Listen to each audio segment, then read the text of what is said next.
नमस्कार, स्वराज एक्सप्रेस में एक बार फिर से आपका स्वागत है। मैं हूं आपके साथ ऋषभ सोनी और लेकर आया हूं हमारा खास कार्यक्रम बिग डिबेट। आज हम बात करेंगे 3 के तिलिस्म की।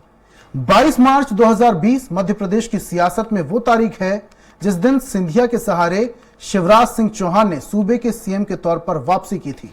बीते 3 साल शिवराज सरकार के लिए आसान नहीं रहे। कोरोना से शुरू हुआ परेशानियों का सफर बिन मौसम बरसात की मार झेल रहे किसानों के मुद्दे पर जारी है, लेकिन बतौर मुख्यमंत्री 1.5 दशक से ज्यादा अनुभव रखने वाले शिवराज सिंह ने हर मुश्किल से पार पाया और जनता के बीच लगातार बने हुए हैं। एक रिपोर्ट देखिए, उसके बाद चर्चा करेंगे। शिवराज सिंह चौहान मध्य प्रदेश की सियासत का वो नाम है जिसने पार्टी की नैया को कई बार पार लगाया है, लेकिन 2018 में बीजेपी को सत्ता से कांग्रेस ने बेदखल कर दिया। निर्दलियों के सहारे चल रही कमलनाथ की सरकार 15 महीने में ही टूटकर बिखर गई। सिंधिया खेमे के विधायकों ने बीजेपी को सत्ता में ला दिया और एक बार फिर शिवराज मुख्यमंत्री बने और काम पर लग गए। कोरोना काल में शिवराज सरकार को कई चुनौतियों से जूझना पड़ा, लेकिन गुजरते वक्त के साथ शिवराज अपनी कार्यशैली से लोगों के बीच जगह बनाते रहे। गरीबों के लिए शिवराज ने एक बार फिर संबल योजना शुरू की। भूमाफियाओं पर मामा का बुलडोजर चलने लगा। आदिवासी वोट बैंक को साधने के लिए सरकार ने पेसा कानून को लागू किया। लाडली लक्ष्मी योजना की सफलता के बाद लाडली बहना योजना भी शुरू की। आधी आबादी को रिझाने का कोई भी मौका शिवराज सरकार ने नहीं छोड़ा। तो विकास और जन कल्याण का महायज्ञ चल रहा है। हमारा बजट अब बढ़ के 3,14,000 करोड़ रुपया हो चुका है। पर कैपिटा इनकम जो कभी 11,000 रुपया होती थी, अब बढ़ के 1,40,000 रुपये के आसपास पहुंच गई है। जीएसडीपी का साइज हमारा लगातार बढ़ता जा रहा है। जो कभी 71 करोड़ था, आज बढ़ के 13 लाख करोड़ को पार कर गया है। तो चारों तरफ मध्य प्रदेश में प्रगति और विकास इन 3 कठिन सालों में भी करने में हम सफल हुए। वही 3 साल के कार्यकाल में कांग्रेस कहती है शिवराज सरकार कर्जा लेकर घी पीने का काम कर रही है। राज्य में जनता त्रस्त है और सरकार कुंभकर्ण की नींद सो रही है। बहरहाल 2023 में सरकार को चुनाव की परीक्षा से गुजरना है। किसानों की आंखों में आंसू, कानून व्यवस्था, अपराधियों और माफियाओं का खौफ, यदि इन सबको भारतीय जनता पार्टी अपनी उपलब्धि मान रही है तो मैं भारतीय जनता पार्टी को अपनी शुभकामनाएं दूंगा। क्या शिवराज पास होंगे या कमलनाथ फिर से मुख्यमंत्री बनेंगे, ये तो आने वाला वक्त ही बताएगा। तो आज हम बात कर रहे हैं 3 के तिलिस्म की। इस पर हम चर्चा करेंगे। वरिष्ठ नेता बीजेपी से गोविंद मालू हमारे साथ जुड़ चुके हैं। कांग्रेस प्रवक्ता भी हमारे साथ है धर्मेंद्र शर्मा जी, और वरिष्ठ पत्रकार स्टूडियो में मौजूद हैं आशीष दुबे जी। सबसे पहले चर्चा की शुरुआत में आशीष दुबे जी से ही करूंगा। दुबे साहब, मुख्यमंत्री द्वारा इन 3 सालों में तमाम योजनाएं चलाई गई। महाकाल लोक बनाया गया, पेसा एक्ट लागू हुआ, लाडली लक्ष्मी के साथ साथ लाडली बहना योजना लागू की गई, संबल योजना, प्रदेश में निवेश के लिए global investor summit, commissioner system, तमाम ऐसी लिस्ट है जिस पर काम किया गया। इन 3 सालों को आप किस तरीके से देखते हैं? एक बेहतरीन सरकार का बेहतरीन काम, या फिर 2023 में सत्ता वापसी को लेकर एक बेहतरीन रणनीति? देखिए, ये सरकार लगभग आधे कार्यकाल हो चुकी, विधानसभा के आधे कार्यकाल के आसपास सत्ता में वापस आई। तो पहली बात तो ये, अगर हम सिर्फ इस सरकार के से माने तो ये सरकार जनादेश से नहीं आई। पहली ये सरकार बैकडोर से अंदर आई। और ये जरूर बात है कि कांग्रेस अपनी सरकार को संभाल नहीं पाई, जिसका फायदा सियासी तौर पर जो कोई भी दल उठाना चाहेगा भाजपा ने उठाया और वो सरकार में आए। तो ऐसे समय में लाजमी है कि भाजपा की जो सरकार है, जो उसके नेता हैं, जो सरकार में बैठे हुए हैं, उनको बेहतर से बेहतर परफॉर्म करना ही होगा, ताकि वो 2024 ये जो 23 में अभी जो विधानसभा चुनाव होंगे उसमें अपनी वापसी को जायज, स्वाभाविक और सफल साबित कर सकें। तो इसलिए हम देखते हैं लगातार कि शिवराज सिंह चौहान की जो सरकार है और वो खुद हैं, वो बहुत जल्दी में होते हैं। वो रोज एक नई घोषणा का ऐलान होता है, लंबे समय से हो रहा है, हर वर्ग पे नजर डाल रहे हैं, किसको किस तरह सेटिस्फाई किया जाए, किसको कितनी राहत दी जाए। तो ये सारी चीजें चुनाव के तरीके भी हैं और अपनी वापसी की जद्दोजहद भी ये बताते हैं। लेकिन देखिए, जो आपने योजनाएं दिखाई, शिवराज सिंह चौहान जब सरकार में आए थे और उसके बाद उन्हें चुनाव लड़ना पड़ा था, तो उनके लिए लाडली लक्ष्मी योजना गेम चेंजर साबित हुई थी। वो एक बेहतर योजना थी जो उन्होंने लागू की थी। उसके बाद वो 2008 में चुनाव जीते थे। उसके बाद किसानों के लिए संबल योजना थी और कुछ और योजनाएं थी, उसके सहारे वो दूसरा चुनाव भी जीते थे। लेकिन देखिए, उसी तरह की एक योजना कांग्रेस ने भी पेश की थी, किसान ऋण माफी, जो काफी हद तक गेम चेंजर साबित हुई और भले बहुत ज्यादा बहुमत नहीं मिल पाया, लेकिन भाजपा से आगे हुई पार्टी और सत्ता में कांग्रेस आ गई।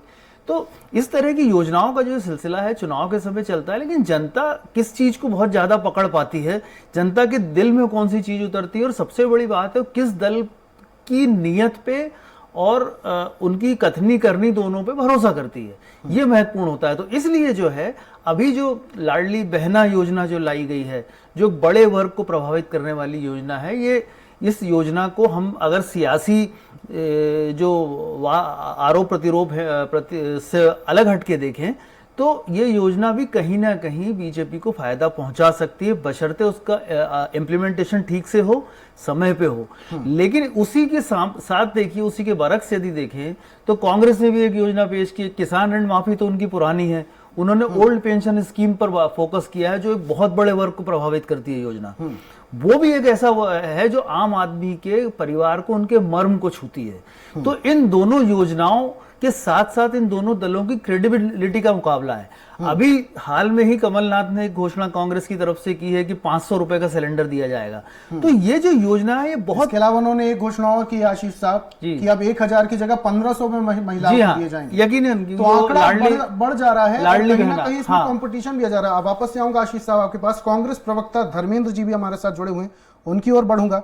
धर्मेंद्र साहब, ये 3 साल शिवराज सरकार की कैसे देखते हैं आप? एक तरफ तो आप आरोप लगा रहे हैं कि मुख्यमंत्री शिवराज सिंह चौहान ने 3 सालों में घी पीने के अलावा और कुछ भी नहीं किया और जनता को ठगने के अलावा और कुछ भी नहीं किया, लेकिन जब ये लाडली बहना योजना लागू होती है, क्या लगता है आपको कि आने वाले विधानसभा चुनाव में ये गेम चेंजर साबित होगी?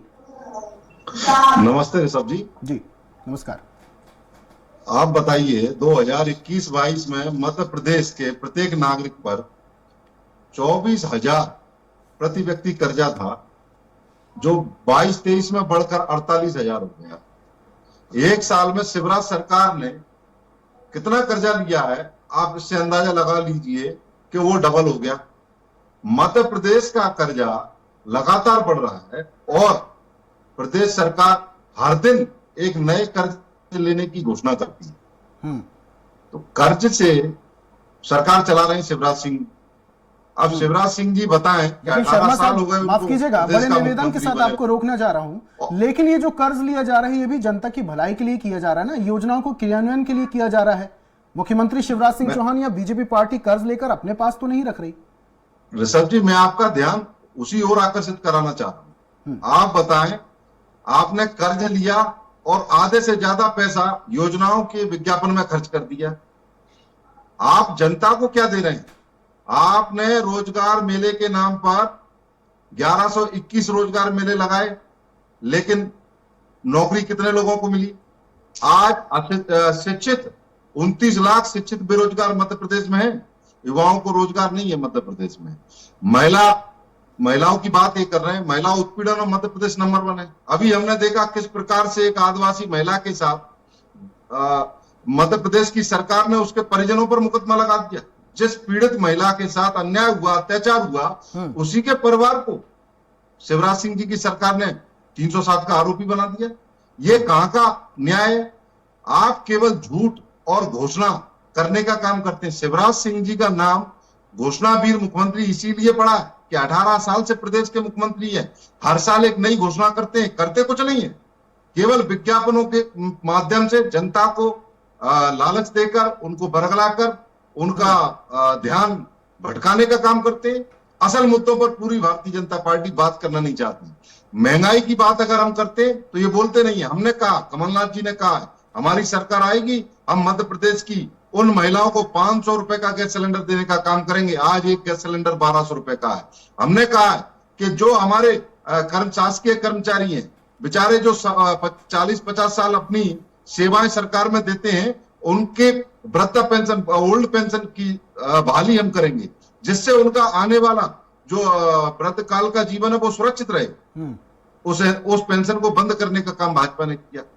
ये जितने भी जन विरोधी नीतियां हैं भारतीय जनता पार्टी लागू करती है, लेकिन कांग्रेस पार्टी ने वादा किया है कि अभी 6 महीने बाद कांग्रेस की सरकार बनेगी, हम किसानों का जो बकाया कर्जा था वो माफ करेंगे जो रह गया है, ओल्ड पेंशन स्कीम लागू करेंगे, 500 रुपए में गैस सिलेंडर देंगे प्रत्येक महिला को, और 1500 रुपए प्रति महीना के हिसाब से महिलाओं को सालाना 18,000 रुपए देने का काम करेंगे। और शिवराज सिंह जी की तरह हम लाडली बहना को ठगने का काम नहीं करेंगे। ये शर्तें जो शिवराज सिंह जी ने लगाई है वो शर्तें हम नहीं लगाएंगे। आप देखिए मध्य प्रदेश में महिलाओं की आबादी कितनी है ऋषभ जी? 4.5 करोड़। 4.5 करोड़ में उन्होंने बोल दिया कि साहब 23 वर्ष से 60 वर्ष की आयु के बीच की महिलाएं इस स्कीम में आएंगी। 2.5 लाख से ऊपर की इनकम जिनके परिवार की है वो महिलाएं इस स्कीम में नहीं आएंगी। ऐसी महिलाएं शर्मा साहब, कांग्रेस की सरकार अगर आती है तो ये कोई भी टर्म्स एंड कंडीशंस नहीं लगेंगी। हम ये इस प्रकार की जो बारीकी की इन्होंने कई सारी टर्म कंडीशन लगाई है वो नहीं लगाएंगे। एक स्लैब बनाया जाएगा, जैसे कि आपने देखा होगा कमलनाथ जी की 1.25 साल की सरकार ने हमने 100 रुपए 100 यूनिट बिजली का बिल देने का काम किया। हमने संबल योजना की तरह भाजपा के कार्यकर्ताओं को फायदा पहुंचाने के लिए भेदभाव नहीं किया जनता में और भाजपा के कार्यकर्ताओं में। हमने एक साधारण नीति बनाई कि 100 रुपए 100 यूनिट बिजली का बिल, जिस किसी भी व्यक्ति का शर्मा साहब वापस से आऊंगा, हम उसको शर्मा साहब वापस से आऊंगा का बिजली का बिल। वो अगर शर्मा साहब वापस से आऊंगा, पार्टी कार्यकर्ता है तो आप लोग बीजेपी क्या कर रहे प्रवक्ता हैं? हमारे साथ हैं गोविंद मालू साहब पूरी बात आपने सुनी धर्मेंद्र जी की। मुख्यमंत्री को मैंने बता रहे सुनी। घोषणा भी देखिए, ये 3 पूरा- सालों में जितनी ये- भी योजनाएं लागू की गई उनका क्रियान्वयन सही तरीके से तो किया ही नहीं गया, ऐसा कहना है धर्मेंद्र साहब का। और उनका यह भी कहना है कि आज से 6 महीने बाद जब कांग्रेस की सरकार बनेगी तो इससे ज्यादा लाभ जनता को पहुंचाएगी, सिर्फ घोषणाएं नहीं होंगी। तो क्या 3 सालों में सिर्फ घोषणाएं हुई? 15 महीने की सरकार में देख लिया कि कितना वचन पत्र में जो उन्होंने दिया था उसकी कितनी घोषणाएं इन्होंने पूरी की, कितने लोगों को धोखे में रखा। ये बोल रहे हैं कि कितने लोगों को लाभ हुआ। अरे भाई, अभी तक गरीबी हटाओ, 50 साल बाद आप कई 4 सरकार में रहे, गरीबी नहीं हटा पाए। पहले तो पश्चाताप करना चाहिए। अब संबल योजना आपने बंद कर दी, जो मृत्यु के बाद में जो अंतिम संस्कार का पैसा मिलता था वो आपने बंद कर दिया। और आप कह रहे हैं कि हमने अच्छी योजना चालू की। फिर बेरोजगारी भत्ते देने की बात की थी, वो 1.5 साल में आपने कुछ नहीं किया, तो क्या 5वें साल करते बेरोजगारी भत्ता देने के बाद? आप कह रहे हैं हमको तो 5 साल के लिए सरकार मिली। कर्ज माफी के लिए इन्होंने 10 दिन में कर्ज माफी की बात की थी इन्होंने। अब कह रहे बाकी बचा वो हम करेंगे। अरे इन्होंने केवल 6 करोड़ रुपया 6,000 करोड़ रुपया का कर्ज माफी की। 54-55 हजार करोड़ रुपया लगभग कर्ज माफी का वॉल्यूम था, उसमें से 6,500 कुछ करोड़ रुपया, और वो भी जो डिफॉल्टर थे, जो एनपीए खाते थे उनको जोड़ रहे हैं। इन्होंने कुछ नहीं किया। 2 लाख रुपए के इन्होंने 5 साल अगर कर्ज माफी की बात की, प्रमाण मध्य पत्र दिए प्रदेश के प्रत्येक किसान का और कर्जा पैसा माफ जमा नहीं होता। कर। सुन लीजिए मेरी बात, सुन लीजिए। फसल बीमा के पैसे आपने जमा नहीं किए। हम जब आए 2200 करोड़ रुपए जमा किया। आपने बैंकों में जो पैसा जमा करता था कोऑपरेटिव में 837 फसल करोड़ बीमा रुपए के हमने नाम जमा पर किया। किसानों को लूटने का काम किया शिवराज सिंह अरे जी ने। देखिए, अब आपकी बात हो गई ना, आपने बहुत झूठ बोल लिया, अब मुझे सच बोलने दीजिए। आप कह रहे हैं कर्ज लेके घी पी रहे हैं। अरे कर्ज ऐसे नहीं मिलता है श्रीमान। कर्ज जब मिलता है तो आर्थिक स्थिति, जीडीपी, ग्रोथ और डेवलपमेंट उस आधार पर मिलता है। आपने तो ओवरड्राफ्ट कर लिया था, आपको तो कर्ज ही नहीं मिल रहा था।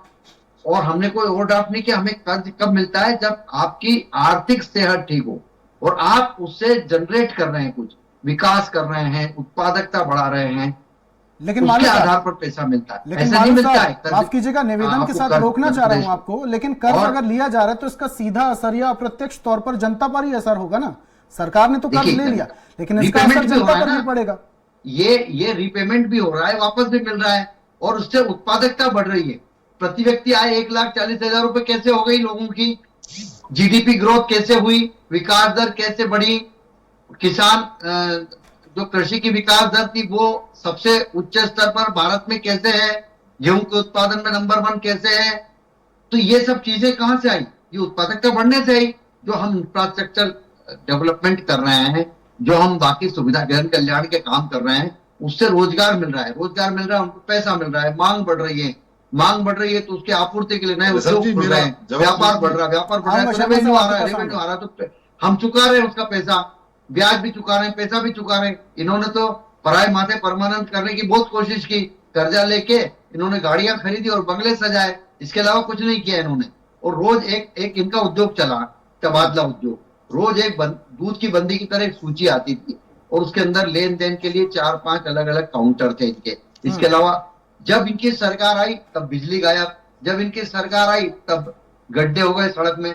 देखिए जब लोकसभा का चुनाव था तो आप सब ने पूरे प्रदेश का भ्रमण किया, मीडिया ने भी किया, देखा कि किसान कितना गुस्से में था। तो कर्ज माफी नहीं आऊंगा शर्मा साहब, मिल रहा है, दूसरा बिजली 8 घंटे जा रही है, जो अच्छी भली बिजली अभी वापस ठीक हुआ कि नहीं, कोई बिजली जा रही है, गड्ढे हो गए सड़कों में, सड़कें नहीं सुधर रही थी। ये जब आते हैं ठीक है मालू साहब, आऊंगा आपके पास। धर्मेंद्र जी पूरी बात सुनिए आपने मालू साहब की, कह रहे हैं 15 महीने की सरकार में सिर्फ गाड़ियां खरीदी गई, इसके अलावा और कुछ भी नहीं हुआ। और कर्ज अगर लिया है शिवराज सरकार ने तो इम्प्लीमेंटेशन भी तो हो रहा है। कर्ज मिलता है, इससे नहीं लिया जाता है। भाजपा के मिलता है तभी मिलता है जब आपकी आर्थिक जी बताया 18 साल हो गई भारतीय जनता पार्टी को मध्य प्रदेश में सरकार नहीं मिलता है। ठीक है मालू साहब, पूर्ति करती है मालू साहब आऊंगा आपके पास।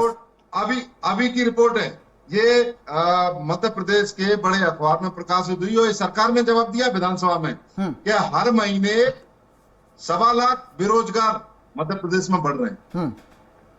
और इन्होंने कहा कि कर्ज लेकर हम जनता का विकास कर रहे हैं। 1.25 साल की सरकार से हिसाब मांग रहे हैं। 18 साल हो गई आपकी सरकार को। अरे उसके 50 साल का भी हिसाब मांग रहे हैं हम। 50 साल क्या किया देश की दुर्गति को वादे किए, गरीब बेरोजगार मध्य प्रदेश में भटक रहा है, बर्बाद कर दिया 10 साल में। नंबर 1 है। और महंगाई का हाल ये है कि सबसे महंगा गैस सिलेंडर पूरे देश में अगर कहीं है, बाकी प्रदेशों में ऋषभ जी गैस सिलेंडर की कीमत 1100, गैस सिलेंडर की कीमत 1108 रुपए अंतरराष्ट्रीय मूल्य से तय होती है। रुपए का गैस सिलेंडर हो पूरे गया। विश्व की स्थिति देखिए, कौन सी दुनिया में रह रहे हैं। मध्य प्रदेश में महंगाई में मध्य प्रदेश नंबर 1, बेरोजगारी में मध्य प्रदेश नंबर 1, महिला उत्पीड़न में मध्य प्रदेश नंबर 1। ये शिवराज सिंह जी ने हमको 18 साल में मध्य प्रदेश को कलंकित करने का काम किया है। ठीक है, ये मध्य प्रदेश की जनता ने मालू साहब 2023 में कमलनाथ में पूर्ण बहुमत आलोचना कर सकते हैं कि आपने तो और बोला इसका मतलब हम सही काम कर रहे हैं, सही आपको नकल करना है, लोगों को भ्रम पैदा करना है। लोग समझ गए कि आप कुछ नहीं कर सकते, आप केवल बातें करते हैं, बातों का जमा खाता है। अरे मालू जी आप बताओ, 40 करोड़ रुपए आपने अभी अपने मंत्रियों के बंगले को सजाने में। अरे आप ये बताओ कि जब किसान सम्मान निधि के लिए आपने सूची क्यों नहीं भेजी थी? वो तो केंद्र सरकार 6,000 दे रही थी ना, क्यों नहीं सूची भेजी थी 15 महीने में? क्या हुआ? 18 प्रधानमंत्री आवास योजना को आपने पनिता क्यों लगाया? केंद्र सरकार दे रही थी ना। आप चाहते नहीं कि जनता खुश रहे। जनता जब रोती है तो कांग्रेस घोषणा भी मुख्यमंत्री जनता जब अमेरिका में जाकर कहता है कि अमेरिका से अच्छी सड़कें मध्य प्रदेश में खुश होती है तो कांग्रेस हालत अभी हमने आपको बताई। मध्य प्रदेश में सड़कों के नाम पर केवल भ्रष्टाचार किया। कारम डैम घोटाला आपने क्या किया? मेरे सामने बनी हुई है, प्रकार से कोई खबर नहीं छप रही है, पूछिए इनसे। सड़क में गड्ढे हैं, गड्ढे में सड़क है, आपने क्या किया? डैम बनाया, डैम फूट जाने के बाद फिर से उसको मेंटेनेंस का ठेका दे दिया। भ्रष्टाचारी सरकार और घोषणावीर मुख्यमंत्री। सिद्ध करो ना भ्रष्टाचार, सिद्ध करो, बोलने से नहीं होता है भाई मेरे। ढकेलने का काम एक भ्रष्टाचार हमने सिद्ध किया, कोर्ट में भी सिद्ध हुए कि जेल में चले गए आपके मंत्री। और 2023 में ही नकार दिया था। लोकायुक्त भी लग गई थी हमारे किसी मंत्री पर, किसी विधायक पर लोकायुक्त लगी क्या? आप इतने चिल्ला रहे बनी हुई सरकार को जनता ने नकार दिया आपको। आपने तो नोट गिनने की मशीन का विज्ञापन करा था, क्या हुआ? 165 सीटें आई थी हमको। ठीक है, मध्य प्रदेश की जनता शर्मा साहब, आलू साहब, एक एक करके ऐसे नहीं, चुनी हुई सरकार थी, उपचुनाव की हालत देखिए, वोटों से चुनी थी, 10,000 से जीते उसको थे, हम नोटों 50,000 के से दम पर जीते। गिराकर बिकाऊ लालों जहाँ को 50,000 से जीते थे, वहाँ 4 लाख से जीते लोकसभा जनता के में। जनमत का आप अपमान अपनी किया। जमीन तलाशो। उस जनमत के अपमान का बदला 2023 में मध्य प्रदेश अरे की जनमत जनता का तो आपसे ले रही सम्मान है। हो गया, जनमत ने तो और सम्मान कर दिया। अरे ये अच्छा किया कमलनाथ जी के आपने कि नेतृत्व आप में चले पूर्ण गए। बहुमत की सरकार बनेगी। 6 महीने रुक जाइए बालू जी। सपने देखो, सपने अच्छी तरह सपने देखो रात को। 2018 में जनता ने ठीक आपको आपकी है हकीकत मालू बता साहब, दी शर्मा थी। साहब, ऐसे नहीं, एक एक करके। वरिष्ठ पत्रकार आशीष जी की ओर बढ़ूंगा मैं। आशीष साहब, धर्मेंद्र साहब दावा कर रहे हैं कि 6 महीने बाद कांग्रेस की सरकार बनने वाली है, और वहीं मालू साहब कह रहे हैं कि सपने देखना कोई बुरी बात नहीं है, सपने देखे जा सकते हैं। लेकिन बात हम कर रहे हैं जो 3 साल बेमिसाल की, इन 3 सालों में आपको लगता है कि वाकई ऐसा कुछ काम किया है कि आने वाले वक्त में अब सत्ता में वापस से बीजेपी की सरकार काबिज होगी? देखिए, सरकार किसी दल का सरकार में आने जाने के में ये योजनाएं तो काम करती ही हैं, लेकिन कुछ सियासी अंकगणित समीकरण भी बहुत सारे काम करते हैं। तो भाजपा को इन योजनाओं के अलावा उन समीकरणों को भी साधना होगा।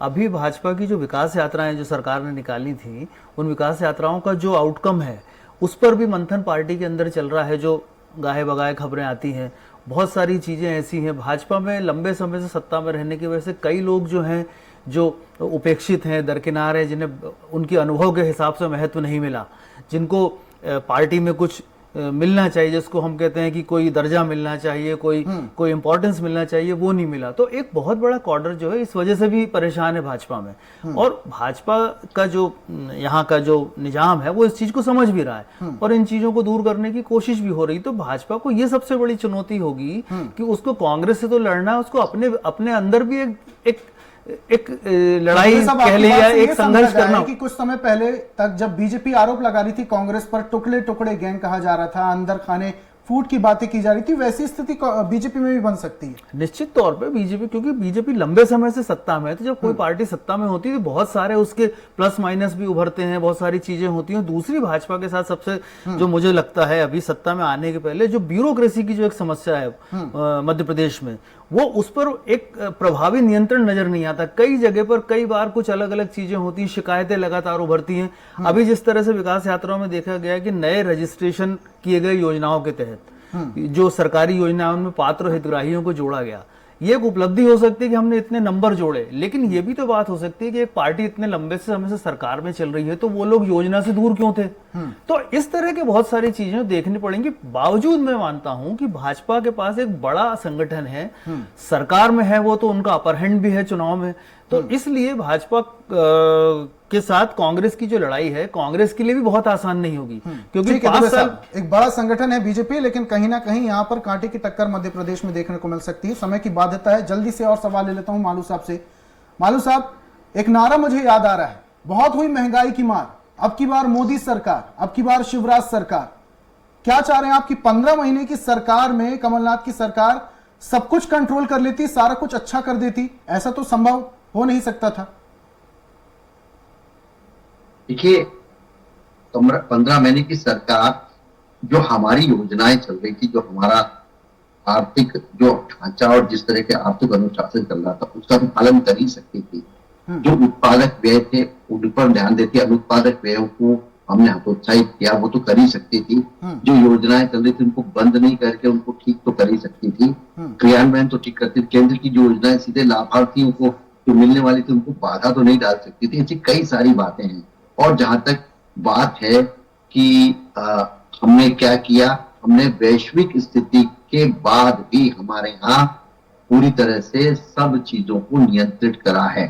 वैश्विक बाजार में आज देखिए, ब्रिटेन, अमेरिका जैसी जगह पर क्या हालत है, जो इकोनॉमिक कंडीशंस है कोविड के बाद, वो कितनी विभत्स हो गई है। उसके बावजूद हमने हमारे यहाँ पर सब चीजों पर नियंत्रण भी रखा है और जरूरी चीजों की हमने यहाँ पर उपलब्धता भी बनाई है। सारी चीजें नियंत्रण में हैं और जरूरी चीजों की इसलिए समय की बाध्यता है। वापस से आऊंगा अगर समय बचता है आपके पास। शर्मा साहब, क्या कहेंगे? हमने जो 3 साल ये जो बेमिसाल की बात की जा रही है, 2 करोड़ हर साल 2 करोड़ युवाओं को रोजगार दूंगा, इनके रोजगार मिल रहा है, जुमला देकर निकल गए। स्वरोजगार के लिए हम कोशिश कर रहे हैं और हमने लगातार कई लोगों को नए उद्यमी बनाया है। खाते में 15 लाख उद्यम क्रांति योजना, गृह मंत्री ने मुख्यमंत्री, वो भी जुमला था। एक्चुअली है क्या, ये जुमलेबाज पार्टी है, जुमलेबाजों की सरकार है, और घोषणावीर मुख्यमंत्री और जुमलेबाज प्रधानमंत्री।